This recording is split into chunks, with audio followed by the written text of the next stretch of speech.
Nick.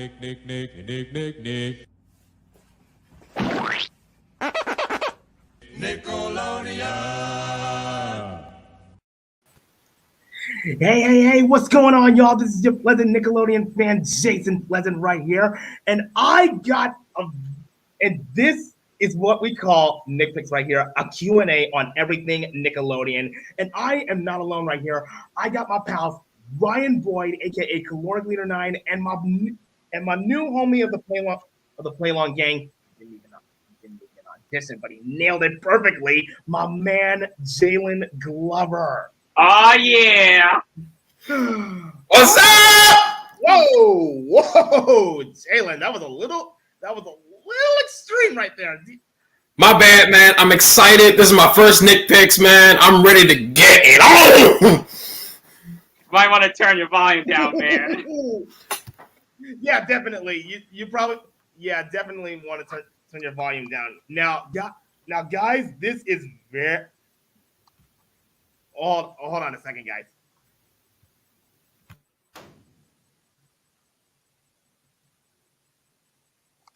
Hold on, guys.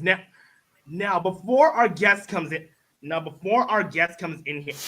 here, I just want to tell you guys that if any of you guys have any questions for any of us, right? For any of us, feel free to leave them in the comments with the hashtags listed in the description below. Yeah. So before our guest comes in here, I would like to say thank you guys so much for coming. And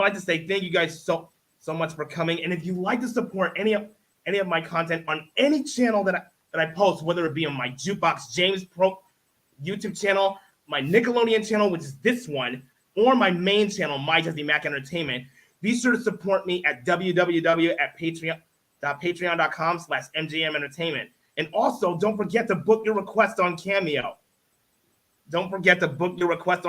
Whether for a birthday celebration, anniversary celebration, a boost of confidence, or you want me to dance a little song that you want me to do. So feel free to. So the link is right here. The profile to my Cameo is right here. Be sure to check it out, and I'll be happy to fill in your requests. Yeah, and we also want to thank everybody for getting my boy on his My Jesse Mac Entertainment YouTube channel to 20,000 MJM subscribers. Yes, I cannot thank you guys enough. So this is really a blessing for me. I couldn't thank you guys enough. But anyways, like I said, the questions have to, as I said before in the past few episodes, the questions have to be somewhat Nickelodeon related. Yeah. The questions have to be somewhat Nickelodeon related because we got ourselves a very special guest, and you can tell by the title. Just give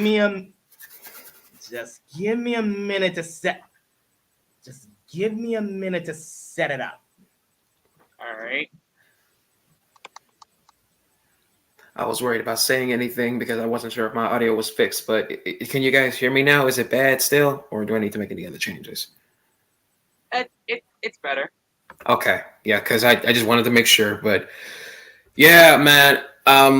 Like Jason said, I'm one of the newest members of the Play Along gang. I am super stoked to be here. This is my first Nick Picks. Like I said, go support Jason, man. Because I may not have known him for that long, but this dude is gifted, incredibly gifted. I am so honored to consider him my friend, my brother. And yeah, man, let's make this a good show. In the meantime, let's shout out some people in the comments. We got Blues Clues with Orlando. We got one of the oldest members of the Play Along gang here, Mr. Rob Corley. Chris 14.0. What's up, dude? We got Drew Boy. What's up? We won't be answering that question because all questions are Nickelodeon related. And that's pretty much it. Yeah. Yeah, basically. I'm sure we'll get some more people in here later. They will. Yeah, you could share this video if you want to. You can share this video with other Nickelodeon fans or some of your friends around social media. We don't mind. We don't mind at all. You know what? I never got to ask you this, Jason, but how long have you been doing these Nick picks, dude? I mean, I'm still kind of new to this stuff. I, for one, have been doing Nick picks. I think it was around 2020. I think. So just 2 years ago? Yeah, I think it started. I think during the pandemic. I think. Oh. Yeah. Mostly back when everything was like virtual. That's how all of us had to do everything back in 2020. Yeah. Virtual. But thankfully, things are starting to go back to normal, and we don't know. Now it's an epidemic, Mm-hmm. which means we're back to normal. But unfortunately, the cough is going to be in our lives. Yeah, so we gotta stay safe out there. For all y'all in the comments, stay safe. Please stay safe. This COVID thing is no joke. Don't forget to wear your masks as well. Yeah, boy. Don't forget to wear your masks as well. Yep. Only go out normally if you're fully vaccinated. And if you still don't feel comfortable, wear a mask, whether you're in the store or in any public area. Make sure you hand sanitizer and wash your hands. Stay safe. Unfortunately, we got ourselves a problem. What happened? Unfortunately, we got ourselves a problem. It seems like our guest is not on. Our guest can't get Chrome Mac to allow his camera and his microphone. Oh. Microphone. He can only do. He can only do Safari. So does that mean you have to open your? Does he have to open it in a new thing? Probably. Yeah, maybe he may have to open it on Safari instead, in browser. It's all right. It's all right. We're still waiting. Yeah. Mm-hmm. Yeah. That's fine. We can spend some time, hang with you guys in the comments. Guys, I am really, really sorry. It's all right. And Jason Harris, if you are watching, take your time, man. We're just happy that we're doing this. Yeah. And like I said, I'm still new to this sort of thing. So, I mean, if stuff like this happens like in the future, it's fine with me. I don't mind waiting at all. And in the meantime, while we wait, we do have some questions coming in the comments. First one goes out to Chris 14.0, who asks, "Are you guys ready for Blues Clues and You live on stage coming up later this year?" Oh, I've actually seen a bunch of like commercials and promos for that, and sadly, with my age, I'm not gonna be able to go. But I'm sure my nieces and nephews, they will love it. They're bigger fans of Blues Clues, a lot more than me. I'm sure they will definitely love it. And I already asked my stepsister to take them, see the reactions, so she can share it with me. So, yeah, even though I won't be with them physically, I'll be able to see it with them. As for me, maybe there's a possibility I might go to it, but it's not. I don't know.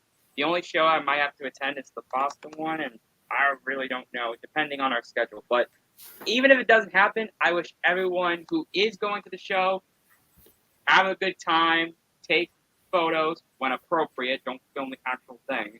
Right. And, yeah, just have fun. Mm-hmm. What about you, Jason? About the show? Yeah. about the Blue's Clues and You live on stage. I don't know what to say except the anticipation of that show is going to be building. It's going to be building up. I don't know what the result will come. I don't know what the result will be like for the show, but I'm pretty sure it's going to be cool. All right. Next question comes from the Lyoko Warrior, who asked, "What's your guys' thoughts on Double Dare as a whole?" Oh, this is a good one. I'm gonna be honest. The first time I ever heard of Double Dare was when it first showed up with Eliza Koshy, and that was the first time I watched Double Dare. And reboot. Yeah, the reboot. That's the only time I saw it.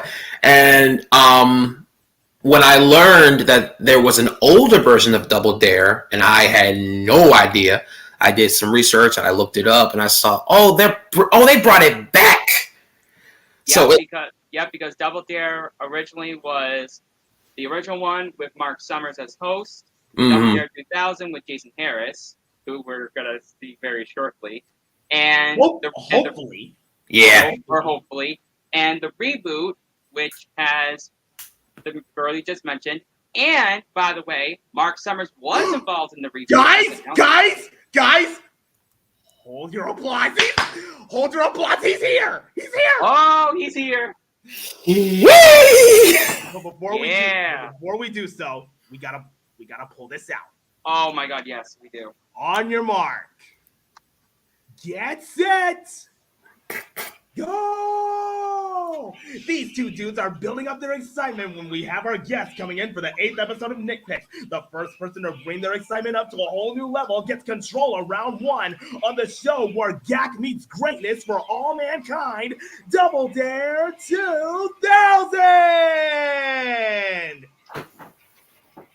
And now, here's our guest, Jason Harris! Wow. By the way, that was the hardest physical challenge, just getting on this thing. I mean, oh my goodness. No, because you know what? I'm starting to hate Apple. Let me just vent before we start our little interview.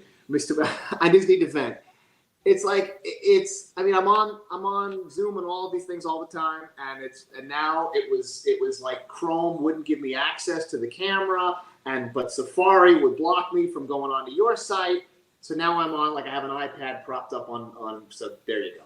Okay, there you go. We're glad you made it. Yes. Ladies and gentlemen, put your splatting hands together for the legendary and energetic host of Double Dare 2000, Jason Harris. You're better than Tiffany. Jeez. No, Jason. Close. Don't ever say that around me. No announcer is more energetic than Tiffany.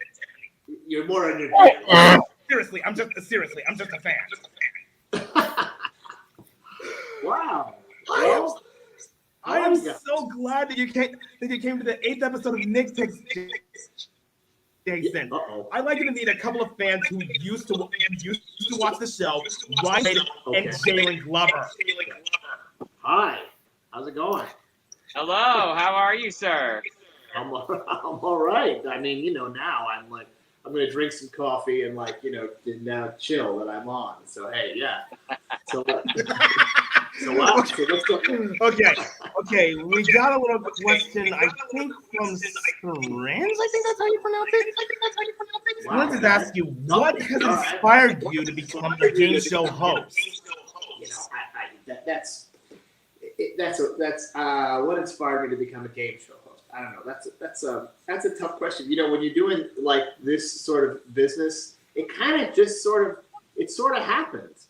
Like I was doing, I was an actor, doing theater, doing a little bit of film, and then I had a commercial agent, and then I ended up getting this. I got asked to do a show in New York that was kind of a talk show geared to teens. And then Nickelodeon found me, and I did some crazy thing called Big Help on the Road. That was way back. Now you're way back. You're into the 90s. Oh my God, I remember that. Big help on the road. And I don't think I've seen that. it was crazy. I was basically in a van going across the country and like doing big help, in different cities. And so when some of the casting people over there saw me doing this other show on a little channel in New York called Metro Channel, they invited me. They said, "Hey, you might be good for this." And the crazy thing, of course, is I never watched the original show. And honestly, I think that's the only reason I got it. Because I think everybody, I remember I think I showed up to the casting probably as sloppy as this. And every single person that I was looking at in the room had on a blazer, a tie, and jeans. Every one of them. And I went, wait, I'm going to see now, by doing this on my iPad, I'm going to get little messages and stuff. Okay. And they were all kind of doing Mark Summers, and I think I was the only person who couldn't have done Mark Summers because I hadn't watched it. And Mark Summers kind of liked it, and then he became a consultant on it, and he said, "Hey, you're the only person who didn't imitate me." I'm like, "Okay, well, I try." Yeah. Okay, Jace. Isaiah's got a question for you. What is your favorite moment from Double Dare 2000? I know what my favorite moment is. This will be weird. You guys will probably think that this is weird. So, we had those celebrity shows. Well, it was Nick's shows, right? But one show, and I can't even remember which show he was on. I think it was one where there was like a dog, and the dog was a psychic. 100 Deeds for Eddie McDowell. Yes. So Richard Mall. I as a kid watched Richard Mall on Night Court. So I was like, Richard Mall! I was all excited. Richard Mall was the big guy, right? He's big, bald, big, scary looking dude. I mean, he really should have gone into like crime drama. He could have been in like Breaking Bad and Better Call Saul. He would have been good for that. Tall, big guy. But he played the bailiff on Night Court.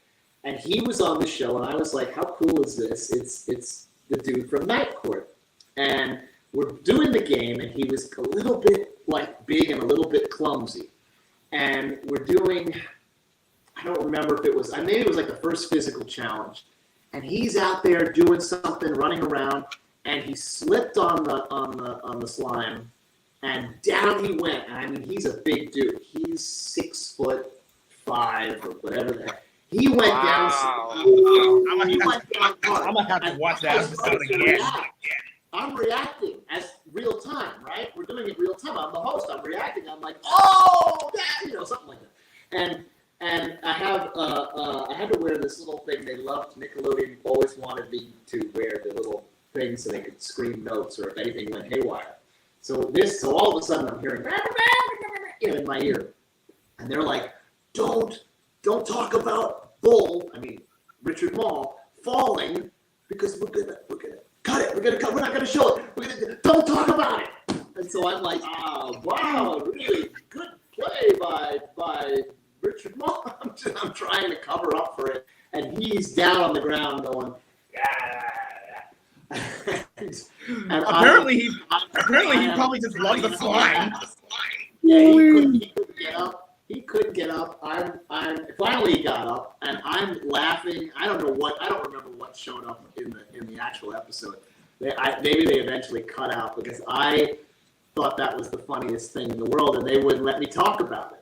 I was like, come on.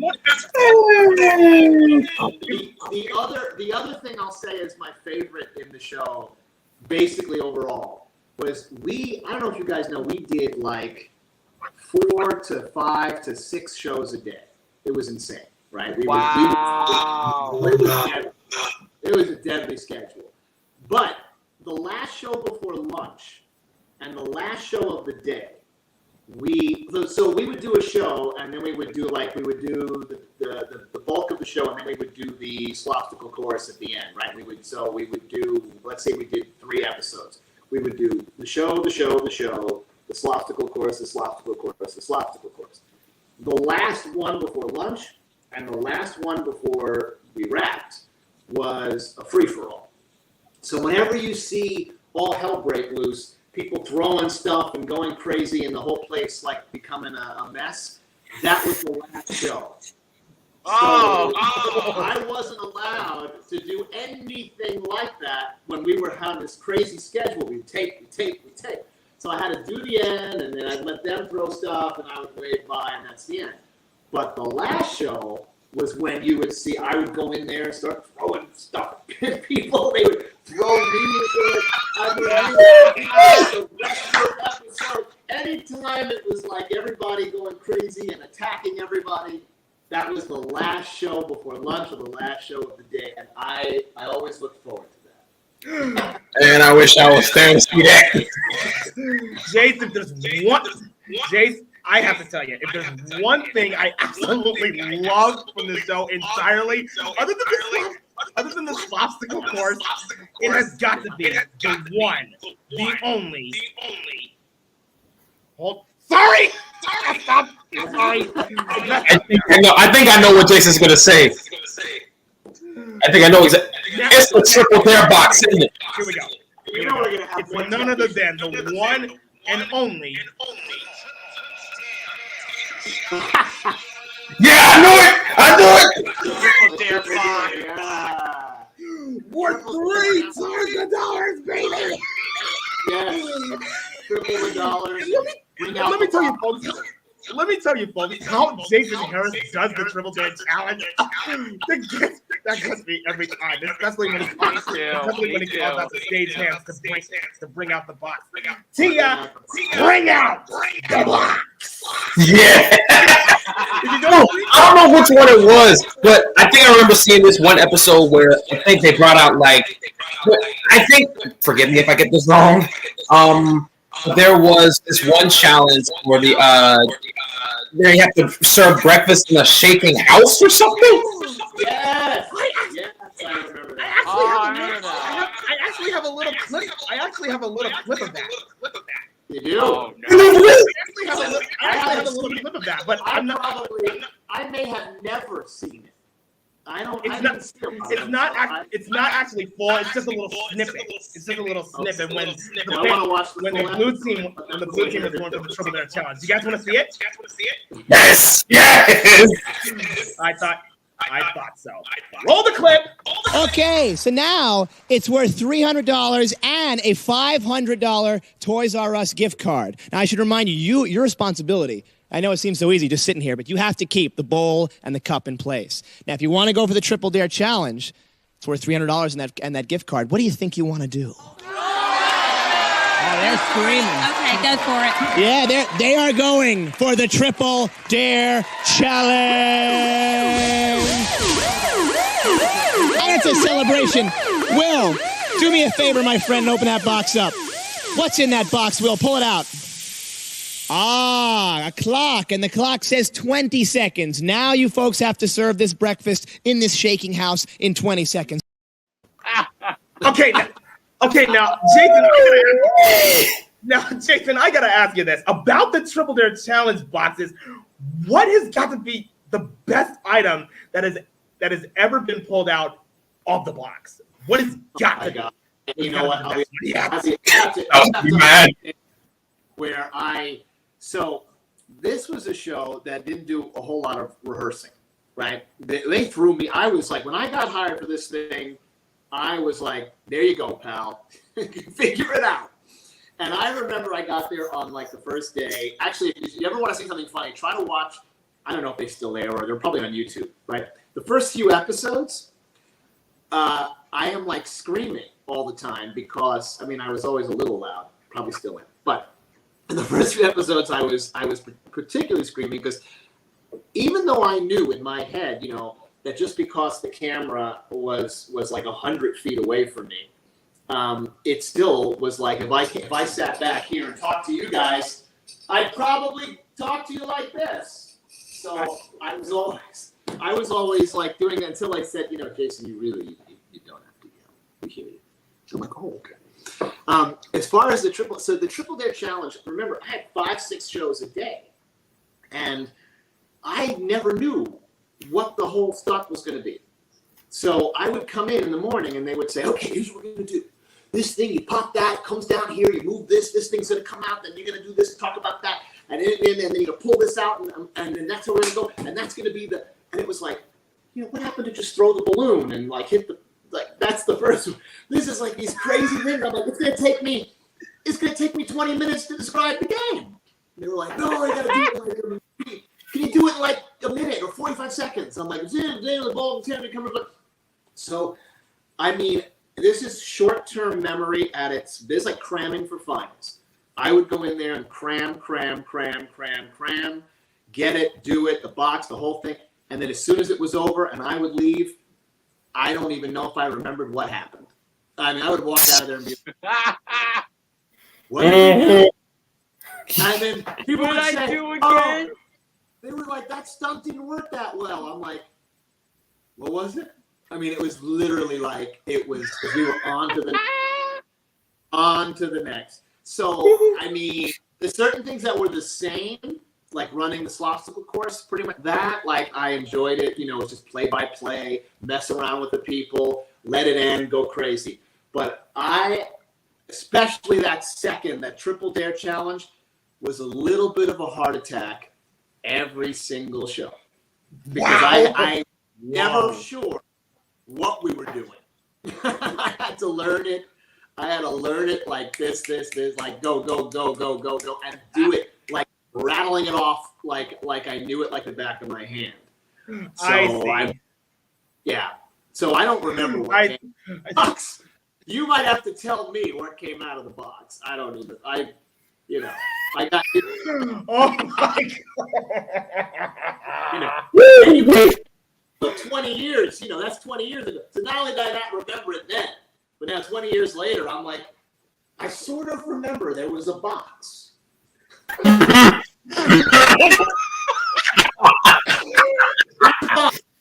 Something came out of the box, and then we played the game, and then somebody won, and then we did it, and then we had a big finale. You know what, Jason? There's a really good question in the comments. The Lyoko Warrior wanted to ask Harris, what was it like working at Nickelodeon Studios in Florida at that time? Oh, I loved it. See, now frankly, I live mostly in LA. I'm LA, New York right now. I'm from New York. That's probably where the box came from. But a little bit of New York. I have to tell you, when I got hired and I knew I had to go to Orlando in January, that was the first batch of shows. I was like, I got to leave New York in January, go to Orlando, basically have a free pass to the theme park. Not that I got to use it that often because I was exhausted. I mean, basically it was 4 shows, 5 shows a day. When I had a day off, I thought I would be going to the theme park. I basically just slept. And then we would come back and do, they wore me out. But I was so excited about going in there. It was so much fun. We would have tour groups coming in. We would be doing the show. So you had an audience that would kind of come in and out. Like there was a morning group and an afternoon group. Then you had tour groups that, from my perspective on the podium, I could see them walking through this tour thing above. So you'd always see like crowds of people kind of looking through the glass. And then like between shows, I would always like walk around and then maybe sign autograph or say hi to some of the people in the audience. None of that stuff you ever really got to see. But we had a lot of fun just going in and kind of kidding around with everybody, and some of them would be in the hall, we'd kid around, and then you'd see them outside after, you'd goof around with people. Like, they should have had, like, a behind-the-scenes camera crew. It would have been a lot of fun. That would have been That would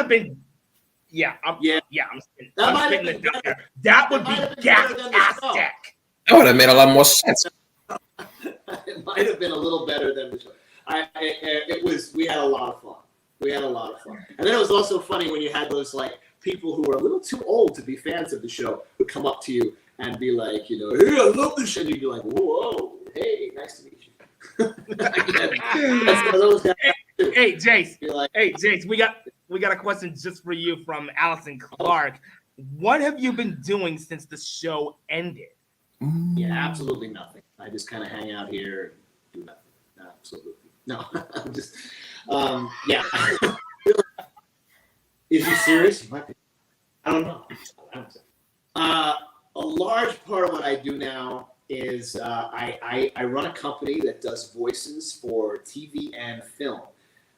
It's a weird. It's I run what's called a loop group, and what we do is we work on all kinds of TV shows and movies. And they'll send me the episode. I watch it. We need voices for the cops in the background. We need a TV reporter here. We need the guy on the other side of a phone call here. We may have someone like a fight happening in the next apartment over there. And I'm one of the actors in it. And I cast the other small group. Usually it's like could be 6, 8, 10 of us. And then I direct the sessions with the sound supervisor.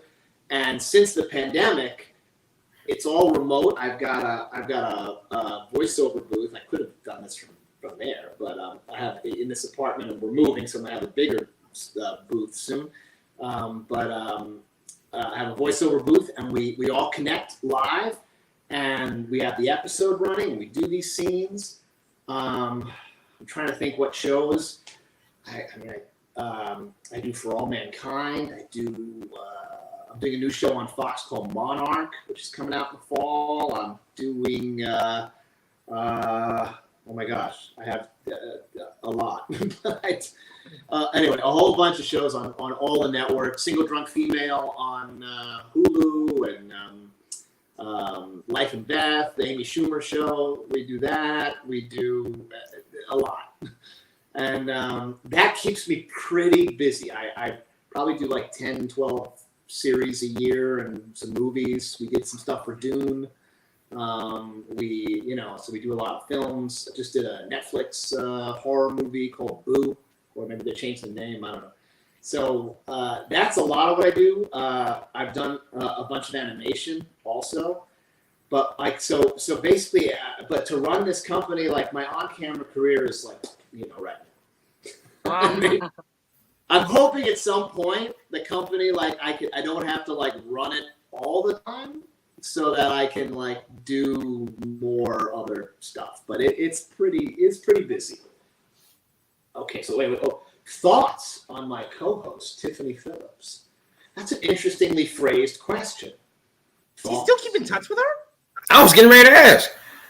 Well, we're Facebook friends, but but it's been a while. Occasionally we have a little back and forth on Facebook. So I don't actually know entirely what she's up to. I know she was singing and touring at one point. And I can go on her Facebook page now and figure out what she's doing. We do she'll say happy birthday to me and I'll back at her and we'll occasionally banter. I'll probably tell her, I'll probably message her when this is over and say, hey, I just did this, maybe she'll come on. You can have her on. Dude, that would would be be awesome. Dude, if I were to, man, call me crazy, but if I were to bring Tiffany Phillips in here, then we would have a Double Dare 2000 reunion. Oh yes. That would be a cool episode. She'll You know what? I also got another question. scream the opening and then I'll scream bring out the box. I'm friends with Tia also. I don't know what she's up to, but on Facebook. Tia, I remember her. Tia, bring out the box. And Will. Yeah. Will would bring out the box. Yeah, they were the box people, and then Tiffany was, she was doing her at the start of the second half. She'd come out and do, and then in the beginning she would yell my name for much longer than it ever should be yelled, and that was the show. But no, they're all still they're all working and acting, but doing different things, interesting different parts of the business. I know Tia. I just saw something about her, so I'm not. But it's everyone's doing their own path. I don't know what's happened to Will. I don't think I'm friends with. I was friends with Will on Facebook. I think he blocked me. He decided I was obnoxious and he blocked me. I'm kidding. You guys look at me. Error. I don't know. He blocked me. I was harassing him. He blocked me. Usual. Now, I got another question. Yes. Now, seeing how you were host of one of the originals, so have you seen the rebooted version of Double Dare with Elijah Koshy? I did. Yes, I did. I was a little annoyed at Nickelodeon and maybe even Mark, although he said it wasn't up to him. I would have loved it had they just asked me to even come and be a doofus in one episode, or like someone.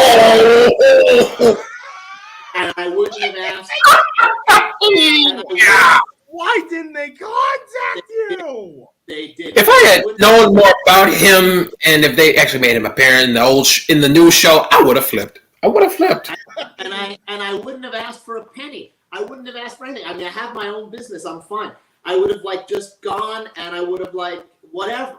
I mean, I would have done whatever. I would have been like, guy in the audience who like they ask a quote, whatever, who gets up and then like they throw him into a thing. I would have done any stupid, silly thing they would have asked me to do, but they didn't. And so I watched a little bit of it, but I got to be honest, like listen, we're all people. My feelings were a little hurt. I was like, I see it. Okay, bye. Click. That was the end of it. I got it. That's actually similar to a question that I was about to ask. I think it's a question that obviously that people ask. If Double Dare were ever to come back, and if Nickelodeon were to say like, "Hey, Jason Harris, like, would you be willing or interested to come back and do something like, or like host a special episode? Would you do it?" Oh, absolutely. In a second. And then they say, "Remember what's in the box?" And I go, "Oh man." Oh no! Yeah, it's time to come back. A box. You just gotta say what's in the box. A box. I don't know what's in the box. Oh man, I mean, look. I haven't done this in like 20-something years. I don't remember when I did it.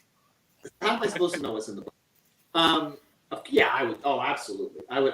I mean, it would be so much fun. I mean, I have a lot of, it was a lot of really fun memories and a lot of, wait, I see a question just popped up.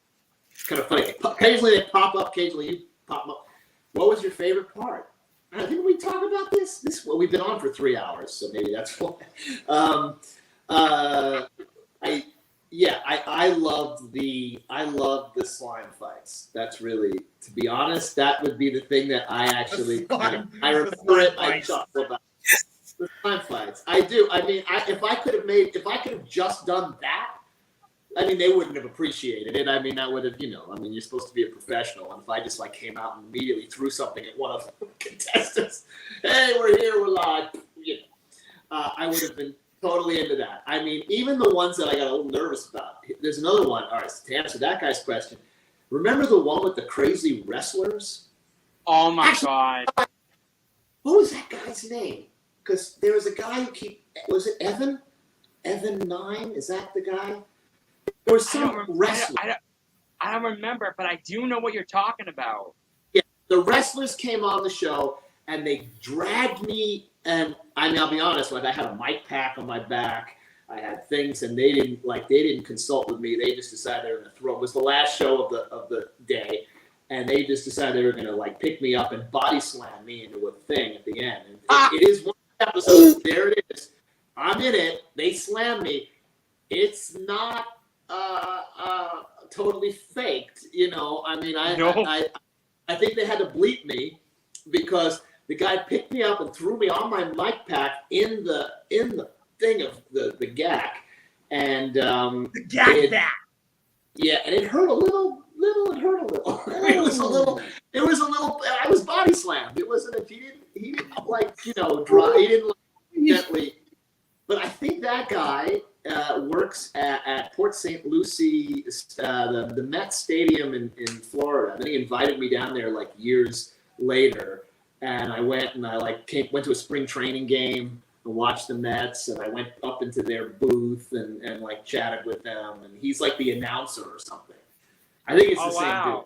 Yeah, that was. But I mean, that stuff to me, even though that was a little like, oh no, like please don't break my spine. Now we still have 3 more shows to film today. That was still that was a lot of fun. Those things were really fun. The stress was just learning like every single thing we had to do that day and to do it seamlessly, because that was, and you could tell as the show goes, like you look at those first few episodes, like I don't know how they list them, but I remember seeing them occasionally, like 1 through 5. I can tell when I see the early episodes, because occasionally I'm just like, or I'm slow to remember what the thing is, or I'm yelling because the camera is so far away. So those are when I see it, I go, oh my god. You know, like I wish I would have liked to have had a week where I was just doing shows that didn't air. You know, don't air them, show them to me and go, you know, dude, you don't have to scream, you don't have to this, you should learn how to speak a little faster when you get to just stuff like that. Because there's that first week of shows where I was like, oh my god, we did 9 episodes and I barely know what's going on. And then eventually I kind of got my rhythm, and there's like some shows that are a lot of fun in the middle that I like the best, you know. And it's funny because, you know, once it's out there, you get all your critiques and you get your, you know, some people really loved it and that was really great. And then there were some people who were like, that's no Mark Summers, you suck. You know, and it was, yeah, thank God there wasn't Twitter then. I can't even imagine. Oh yeah. Thrown my phone away. I would have been like, no, that's it. Okay. Even now, I'll still see things occasionally. Somebody will post something. And sometimes it's nice, but it's not that often. Sometimes it's really nice, and they'll be like, I really like the guy who did, you know, I like Jason Harris, he was a good host. And then sometimes it'll be like, that guy sucked. That guy was an idiot. That guy was no Mark. And I'm reading it. I'm going, dude, it's 20 years ago. Like, get over it. Yeah. You know. 2022. What was the feedback on the series that, because it didn't last very long, but what was the series? What was the feedback on that one? Liza Koshy and was it? I actually did a little bit of research on this. It was actually perceived pretty well, given how good the show was when it was airing. But honestly, if anyone who knows me, I'm a sucker for the classics. I've always been a sucker for the classics. Same here. Same here. You're not the only one. Yeah, so comparing the one with Liza Koshy and to the one that you were in, I liked both, but I prefer the older one. Okay. So, yeah. That's how a lot of people the was still good, but I still prefer the older one. You cannot beat the classics. That's how a lot of people felt about the Mark Summers, you know, the one that went on. I mean, his show that went on for 10 years. I mean, a lot of people took like my appearance personally. Like, who's that? You know, it was a lot of. So that's what I guess I had to deal with. I didn't realize it at the time because, you know, it was the innocent age where I remember the big deal when they shot 2 episodes in high def, and it was like they came in with a camera the size of the room. I was like, we're gonna shoot in high def, Jason. So be careful, don't bump into the machine. And I was like, wow. Okay. Yeah. So there are 2 episodes apparently in high def. I mean, whenever I see a clip, I can't tell. I don't see like the high def. They never used it.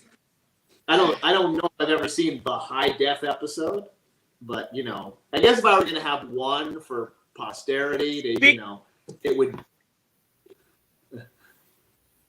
Uh-oh, what happened? I think I lost you for a second. Speaking of big things, Jason. Yeah. Speaking of big things, Jason, on some of the physical challenges, I gotta say, when Double Dare 2000 was airing, they took big to a whole new level, especially with this clip right here. Check it out.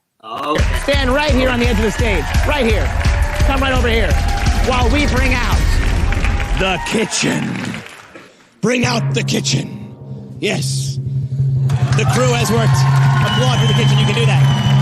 The crew has worked for months, non-stop, round the clock to build you this illustrious kitchen. In New York, to have a kitchen like this would cost you $100,000 a month. the heck is that? No. But that wouldn't even compare to the mega cake maker on the zone. Check this. Because let's see how you do baking a cake for everyone in this studio audience. We have something called the Mega Cake Maker that we're going to bring out here. Mega Cake Maker. Check this thing out. I remember that. How the heck is that possible? They don't do stuff like that no more. You don't understand. I would come in the morning, and it would be like 7 a.m., and I was not a morning person at that time. I'm more of a morning person now. I'd come in 7 a.m. and be like, okay. And they'd be like, here is this. And then they would try to explain it to me. And I'd be like, okay. And we had occasionally sometimes wouldn't quite work right. I don't know. All I remember was one big one with like balloons and things and I remember half the time it didn't work. And sometimes we would stop the show. It wasn't always just like airing it as is and letting it go. There were times when these big stunts wouldn't behave for whatever reason. They'd bring it out and something would just fall apart. And it would be like, all right, cut, we're going to cut. And it was not often, but not like maybe with the big stunts, maybe 4 or 5 times, maybe we had to stop the show, and then the audience would be like, oh, we would stop, figure it out. They'd come out and look, okay, yeah, that thing up there is broken. We got to go up and we got to fix that. And so everybody take 10, and we're gonna fix that thing. And it'd be like, okay, that's a big thing. So yeah, you got to fix it. So the stunts were big, but occasionally, yeah, they would have, it wasn't like the simple ones like, the old Double Dare where it's, throw the balloon in the pants. It was like they wanted to go for it, but that sometimes came with a price. Yeah. It's go big or go home. Yeah. Kind of like, I heard you fell asleep in slime while shooting a commercial for the show. Wait, really? That sounds like me. Could have happened. Totally could have happened, but I'm trying to remember what commercial that would be and how long they would have taken for me to say, guys, I'm just going to kick off for a few minutes. Wake me up when we're ready to go. I don't remember that, but because we only did we did some promos right before the season, like right before we started taping. I remember we did there was one where they had me running around pointing at things and whatever, but we didn't do a lot of commercials after. So, yeah, maybe I fell asleep during the show. Did that Really? Wow. Oh, no. No, I would have been too. Yeah, no, not with the amount of stuff I had to learn. I was but I'll tell you this: after 3 shows in the morning, and I would go and have lunch and have an hour. Almost entirely, I'd have a little lunch and I would conk out in the dressing room for probably 20 minutes, just out cold. And then I would come back, we would do the afternoon, and then I was out cold. And the other thing that was tough is you're doing so much talking and so much amped up stuff and so constant with so much trying to learn, get everything right on the fly. That sometimes I would I also remember this Dave Azer, he hosted Slime Time Live. We were I remember. Yeah. Oh, yeah, I remember him. Yeah. He had the same thing. The 2 of us would get hoarse from doing 3, 4, 5. He was yelling for 9, whatever, all during the day between episodes of everything. And I was shooting, maybe 12 hours. And by the end of the day, sometimes it's hey, Double Dare 2000, all right. I mean, it was oh my God. I'm so there are those episodes where you can really hear the voice change from one episode to the other. So it was that was another thing. Yeah. But sleeping, not too much. Okay, can you talk a little bit about the Tiana and Noah? No one knows best. But wait a minute. That's not the one. Wait, that's not the one with Bull. That was the one. Okay. I don't even remember who won that one. Taina, not Tiana. Taina, right? Am I getting the name? Taina. I think it is. I think it is pronounced Taina. Taina. But personally, I was a fan. That said Tiana, I think, but I don't know. Personally, I was a fan of the first celebrity guest competition I ever had the honor of watching was the Amanda Show versus 100 Deets for Eddie McDowell. Right, there was that one, and I don't remember who won that one. I think Taina won the second one, and that was against also, right? Yeah. So it was, no one knows best. So wait a minute, it wasn't. That's not with Amanda Bynes, right? 'Cause she was on the show twice, I think. Amanda Bynes was really young, and she was like the star of the network, like already. I was like, whatever. It's like once that Amanda Bynes came in, it was like, Jason, just go away. It was like, just get up there, do your hosting thing. We have to make sure that Amanda's this and Amanda's that. And we have to make sure it's good. Just make it perfect, and then she wins. Okay, just she wins. What if she gets the question wrong? I don't care if she gets the question wrong. She wins. It's like, okay. Amanda, how much? 2 + 2 equals 5. Got it. It's right. Okay. It was like a precursor to Donald Trump. Just let her win. No, I'm kidding. I mean, no, they didn't do that. But whatever she says, it's correct, Jason. She's the star. I'm sorry. It's just that this is my first time meeting a Nickelodeon celebrity and seeing stuff like this and Jason making faces like that is just perfect for me. That's what the Nickelodeon fandom is all about, homeboy. That's what the Nickelodeon fandom is all about. And this is the third time I've been on this show, including the second time that I met a former Nickelodeon game show host, because I also met, thanks to Jason, Phil Moore, who used to host Nick Arcade. That was a fun episode. Speaking of Phil Moore, Ryan, I completely forgot another show that he has hosted. You're On. Oh, I remember that. Phil Moore hosted You're On, and we completely forgot to mention that. You gotta go but back. You know what? I'm sorry for interrupting, Mr. Harris, sir.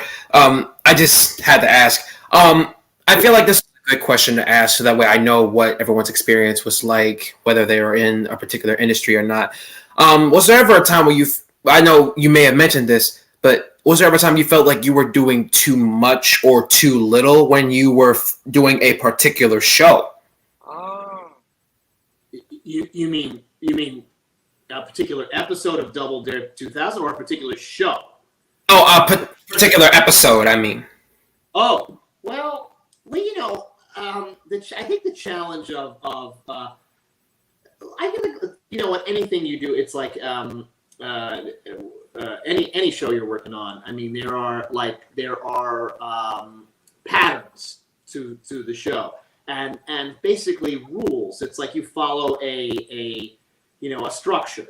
So like when I did this, the teen talk show, everything was like we had a block 1, block 2, block 3. Everything was very, very patterned.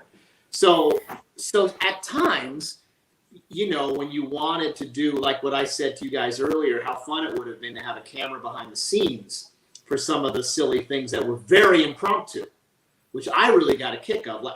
Like I would go around or talk to people in the audience or stuff, and some stuff would be very, very funny. We would have really cool interactions. It was just, and I would love for some of that stuff to have been caught. I also, at times, sometimes they have a family on the show, and they were particularly fun. And I could see the humor in keeping that conversation going. But the problem when you have a format, obviously, is, you have 30 seconds to talk to that family. You can't make it anything more than say something, they say something, maybe you've got something witty back or not. And in fact, one of the things in the very beginning, Mark Summers was always like, because we would have conversations that were always very funny. And he was like, you know what? If the humor absolutely comes to you, fine, but you can't drive the show with your own humor because we've got the job to do. And that's true. Everything was literally timed to the minute. So at times, I found that a little, I mean, there are times you want to break the format. Like I would have loved, if I were I would even just like had a show where you break the format and like let it become a free-for-all. See what happens. I think that stuff is cool. There were times and then they really tried to keep me. They put this, it's called an IFB, right? And they have it in your ear. And if I was ever getting a little too whatever, I would hear the messages. Keep it moving, Harris. I get the little message in my ear to keep it moving. Do this, do that. Come on, let's go. So, and sometimes I'd be talking to someone and I'd have the messages in my ear and I would be like, can we not? Like when, like I can't, but I can't talk to two people at the same time. Yeah. Sometimes she would do it. She'd come on, Eileen, the producer. Sometimes she'd do it like because she liked something, but it would still be like, oh, that was pretty funny. I'm like, wait, stop! I can't answer you, Eileen. I'm talking to this person. So that part of it was where I would have loved to have been able to do more.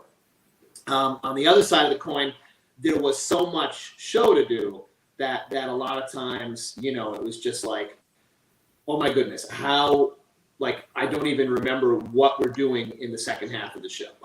Like, what was that stunt again? I guess when they bring it out, I'll remember it.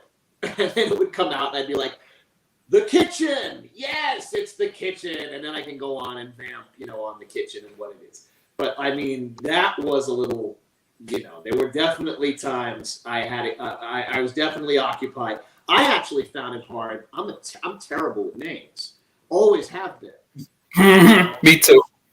Yeah. And there were times in the beginning, I think maybe one of the very first episodes I got because I'm trying to remember 8 people's names and they're switching 3 times, right? Three different shows with 2 different families with 4 different people. So 4, 8, 12. I mean, I could not remember all of those names. And so we had to finally give in and I started calling mom and dad. That happened very quick. Like, because when I tried one episode, I was trying to do everybody's name. And of course, what did I get wrong? The little girl's name. And she corrected me right there with a lot of anger. Ah! Ouch! Ouch! Yikes! Whatever it was, and I was like, oops. Oopsie. Sorry. Yeah, I'm like you. Names are that you see the face, but then the name leaves you so quick. Like it makes it a lot more difficult for everybody. So We're all dressed the same, and frankly, outfits they all look the same. I mean, honestly, they bring in a new family, and they'd be standing there all happy and smiling, and I'd be like, "Didn't I?" Yeah, it gets you. You're like, no, that was Okay, that guys. family. And then I would have to write it. I'd write on the podium. I'd write the kids' names. So it became really important. Get the kids' names right. Yeah. Mom and dad for everybody else. All right, dad. All right, red dad, blue mom, red mom. That I can do. So that's what I ended up doing because it was just too hard to go. Michelle? Maria? What was her name? Mm-hmm. All right, that was another one. There was a lot of stuff to do very quickly, and they never cut for me. They cut for the set pieces, things like that. They never cut for me. If I'm floundering, they're just like, "Keep going, Harris." I was like, "Okay." Hey, suck it up, Harris. One of the actually more embarrassing ones. I didn't think it was so bad, but Nickelodeon was very strict. Probably more strict then. I mean, now everything's on TV. It's like, come on, and the internet. It's like so. But I remember we did. I think it was the kitchen. She had to make breakfast, and the little girl might have even been after in that clip that you showed me. I'm not sure, But the little girl, I said, so something where it's along the lines of, okay, and are you gonna make a really good breakfast? And she went, no. And I went, well, all right, so you'll make a half-assed breakfast. And I didn't even think anything of it. And then later in my ear, what?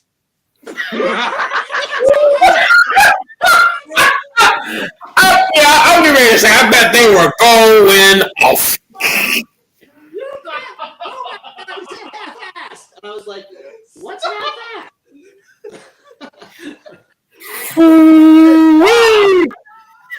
That's not a curse. It means half-assed. Stop. Go to commercial. Yeah, that's what I'm trying to say. I think if you watch the episode now, it sounds like I said you'll make me a half breakfast. I think they just cut out the ass. Okay. Yeah. I think that's what they did. I don't know, but I didn't even think of any. I mean, listen, I was careful. I mean, I wasn't like coming out there and just spewing curse words at everybody. Like, hey, Wow. I'm Dice Harris, your host. All right, what do we got here? Mom, Dad, A lot of hilarity went on throughout the show, huh? It was, Let's talk about the slopstickle course. Oh, boy. Let's talk about Actually, the that's my favorite part of the show. As far as the show goes, I always love the slopsticle course. It's really fun to watch people try. Okay, except this is the big secret in the show that was, I mean, I don't know if it's common knowledge, probably is. The big secret in the show is some slopsticle courses are just not winnable. They're just not. You can have everybody run it. No one's going to win. It was impossible to win. And so what they would have to do is sometimes they would put in a slopsticle course that was winnable. So sadly, I would see a family, I'd see an obstacle course, and I would go, sorry, you guys are going to lose. I wouldn't say that, but I would think it. I'd be like, okay, well, maybe you'll get a few of them and, you'll get up to 5. And sometimes I would go, oh, this is the winnable one. Now, occasionally, if I got excited because I knew it was a winnable one, I might say to one of them, you can win this. Just like that. But, of course, they would have assumed I was saying that to everybody. So I mean, it wasn't like I was cheating or something. I would just say, there's just sometimes I would say, okay, you ready? It's a tough one. And they would go. And I always got a kick out of doing the play-by-play because it was right into the microphone. And I'd walk around and I'd watch all that stuff, the mayhem happen. And I wasn't really on camera. It was, it was just like I got to just kind of do the whole thing like a kooky voiceover. And that was a lot of fun. And when they won, of course, it was always, I don't remember how many winners we had, but I know we had a decent amount. But again, it was like if they had the easier obstacle course, we might have 3 winners in one day. And then we wouldn't have a winner for a week. So, yeah. But obstacles, I think that were pretty difficult throughout the show. It's either the dump truck or the blue plate special. No. Make that 3 obstacles. The blue plate special, the dump truck, and pick it. What? The blue plate special, the dump truck, and pick it. Pick it! Oh! Those have got to be the most difficult obstacle course I have ever seen throughout the show. Maybe anything that took time. If you had to dig around and find the flag and you spent 15, 20 seconds trying to find it, you're done, right? There were those where you had to maybe that's the blue plate special, I can't remember, where you had to go into this thing and if you were lucky, maybe, but chances are you weren't going to get that flag for 20 seconds and it was over. The other one that was really hard is if the ones that were a little bit more physical. So if you had like little kids and it was a monkey bar, it's over, where they had to go and swing and kind of. There were a few that were things that would anything that was time consuming or just physically too challenging for the younger kids. Like those would be the ones where forget it. But I know they would sometimes, and they were always kind of mixing and matching. So the problem is sometimes they would mix and match a time-consuming one and a hard one, and and if you put those, you just knew. I remember I would look at it and I could predict how much time it would take. Like I would say, all right, this one's going to take 90 seconds. Oh, this could take 75 seconds. Oh, this one, you could do it in 45, 50. They might win. And that was kind of, so that it was kind of fun, and no one really, that was just one of those things that we all sort of knew, but nobody talked about. So, what would be your favorite prizes? The prizes were also pretty interesting, right? Oh, don't talk to me about the prizes, man. Don't talk to me about the prizes, man. When you're giving Tiffany the signal on announcing the prizes, grab the flag, hand it off, and win this. Yeah. I can't stand this thing. Okay, number 2 is the birdcage. You're gonna jump into the birdcage, pull on the bell, ring it, and also a lot of feathers will drop on you. Also a flag. You will, once you see it, grab it, hand it off to your partner, and you will win. Bam! I actually remember you describing. The finger. Let's win that. I actually remember you describing the courses and how fast you were talking, and watching it. And watching it as a kid at the time, the only thing that would come through my mind is how can this guy breathe? Yeah, dude. I was just getting ready to say, to be able to read that fast and pay attention at the same time. This dude got lungs for real. Yeah, I'm like, you gotta have iron lungs in order. Yes. If it were me, I would have to do it a couple of times. Mm-hmm. But hey, here's the thing that was sort of funny. I would usually how fast I had to go for those introductions were all dependent on how long the show went. So we would do the first half, the second half. That would all be done first, and then we would do all 2 or 3 shows, and then we would come in and do the obstacle courses for the 2 or 3 shows we just did. And that's when Eileen, our producer, would say, "Oh my God, we went long. You have 12 seconds to get through the whole thing." I'm like, "Oh, okay." So it almost became it was like a joke, almost like it became my thing. It was like, "Okay, Eileen, I can do that." I would go, okay, and we would run through the thing. I can't remember what I was saying, but and sometimes it would just be as fast as I could possibly speak. Other times they'd say, "Oh, we came in ahead of time, so let it breathe." And those are the times when I'd be like, "All right, so what you want to do is," and I would almost kind of play it a little bit almost, a little bit tongue in cheek, it was our inside joke. I would really get casual with it and kind of do that. But most of the time we didn't have the time. Yeah. And most of the time it was, and I'm in this. And I don't know if you ever saw, there's an old Steve Martin movie called The Jerk. I always used to think Oh about my that. God, yes. Remember that movie? I've seen a little bit of it, so. Yeah, it's a very funny movie if you get a chance to watch. But he's something he's guess your weight and you win prizes, and he would be like, "All right, step right up. I'll guess your weight. You win some crap." He was like, that was when the 8th obstacle comes, "Hey, grab the flag and win some crap." Let me tell you, Pizza. when obstacle number 8, when obstacle number 8 was in commence, and you were just about to announce it, that has got me. No disrespect, but that has got me laughing. When you utter the line, "Smile because I won the grand prize," you said that line with emphasis. You said that line with emphasis, and that gets me every single time.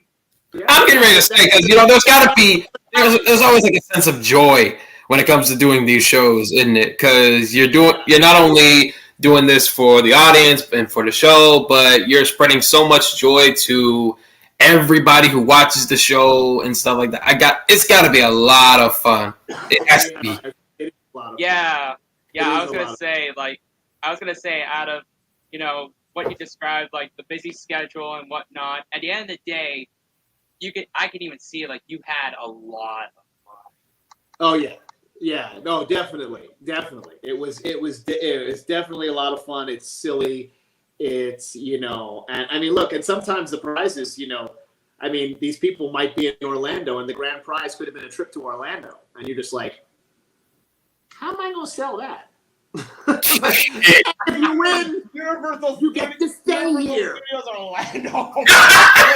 Home of Nickelodeon Studios. He said, he said, if you win a prize, no, you get to stay here and all that. And he did. Forever. But also, most of the families, especially in the beginning, most of the families were like driving distance. Like they were all from. That's also maybe why I felt like everybody kind of had the same vibe. Like sometimes I would think, you're just like the last family. It's like, oh, well, we live next to them. I'm like, oh okay. Oh. You all Universal Studios Escape. Universal Studios Escape. That is, to me, that is gonna be a great prize for number 6, for obstacle number 6. But believe it or not, guys, believe it or not, when I saw that little clip from Tiffany's announcement of Universal Studios Escape, I used to have nightmares from Terminator 2 3D. Yeah. I used to have nightmares from Terminator 2 3D. When that big gigantic robot head was just busting out through the screen. Oh, right. Of course, right. Because that was the big ride at the time. Yeah, okay. Yeah. Oh, you have a clip of it. You should have a clip of the slot. No clip of the slot. I wish. YouTube. I wish I had a clip of the slopsicle course, but all I could pull up was just how you were announcing the prizes, the obstacles, and that's it. When we wrap Grab the flag, hand it off, and you will win this prize. Also a flag, grab it, hand it off, and win this. Somewhere there's a flag, find it, hold it up, and win this. One of them is a flag. Grab it, hand it off, and you will win this. Grab the flag, hand it off, and you will win this. Grab the flag, hand it off, and win this. Find the flag, hold it up, you will have won the grand prize, which is this.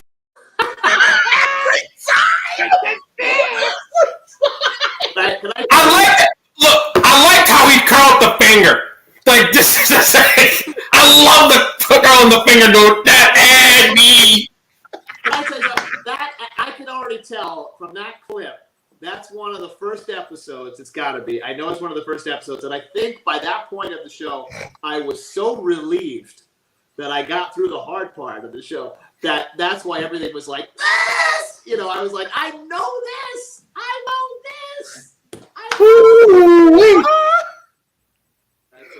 Oh my God! Sometimes what you're seeing is just the surface. It just is what it is. It was like, oh my goodness, I made it through the show. I didn't screw it up too badly, and you win this. That was sometimes it's just happiness that I got through it. Well, all good things must end. All good things must end. I know some of you guys have had a lot of questions from Mr. Jason Harris right here, but we gotta end this little episode here. So, Jason, just one more question: where can people find you to catch up with you? I'm on Instagram as Jason Harris 107. Oh wow, you have it. I'm on Twitter as Jason Harris. Okay, good. And if you're curious about the Loop Group stuff, I have a website called The Looping Division, theloopingdivision.com. That's the company. You see all the crazy shows we do. We did some big animated. We did some of the Ice Age movies way back when, and tons and tons of TV stuff, and you can check it out. Any aspiring voice actors out there, you can send me a line, and you never know. Especially younger people, when I have stuff that's like even to come in and if you're union and you do this for a living, don't just call me. But That's we're constantly doing all kinds of crazy stuff. So yeah. I'm actually gonna have to look that website up because I'm actually really interested. Me too. I would love to do like voice acting stuff. So I would definitely look that up for real. A lot of people don't know that gig even exists, but it's actually a pretty integral part. You know, when they're putting together film and TV, you can't have everybody talking. You've gotta, that's all done in post, and it's sometimes it's downright. I just did a horror movie called Bed Rest where we had to do like weird creature voices, and I mean, sometimes it can be pretty intense. We have a lot of fun. It's a wide range of stuff, and it changes every day. So it's just another crazy thing to do. Yeah, I'll definitely look that up. Well, Jason, it's an honor to have you on this episode of Nick. Thank you. This was a lot of fun. All three of you guys, a lot of fun. Thank you for having me. Thank you so much for fulfilling our childhood, dude. Yeah, man. Even though I haven't seen the old, I got much respect for you, dude. Much respect.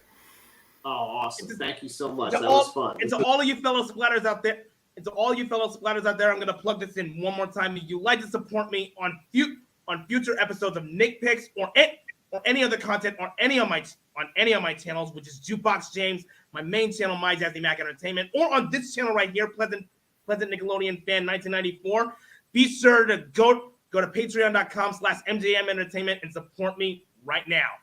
I'm happy. Jason Harris, thank you so much for coming in to this episode of Nick Picks, along with my buddies Ryan Boyd and Jaylen Glover. We have had a blast. Oh yeah. Yeah, we did, man. Me too. Thank you, guys. And to all of you fellow splatters who are watching right now, keep the Nickelodeon pride alive. Peace out. Oh, yeah.